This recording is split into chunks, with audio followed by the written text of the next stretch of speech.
You might think it's complicated to reset the keyboard settings on your Samsung Galaxy A55 to fix issues like lagging, unresponsiveness, or incorrect autocorrect suggestions, but it's straightforward. Pull up the app drawer and then tap Settings. Scroll down and locate General Management. Tap on it to open additional options.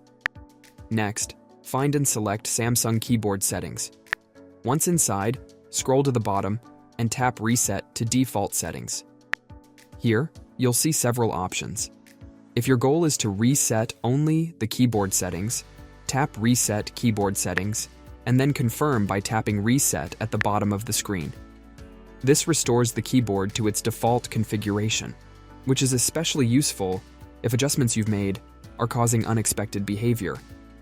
Additionally, if you're having issues with personalized predictions or touch recognition, you can delete this data by selecting the appropriate option and following the on-screen instructions. Another helpful step is clearing the keyboard's cache, which you can do by tapping Clear Cache. And that's it. We hope this quick guide helps you resolve any keyboard-related issues. Please share the love by liking the video and subscribing to my channel. Thanks for tuning in.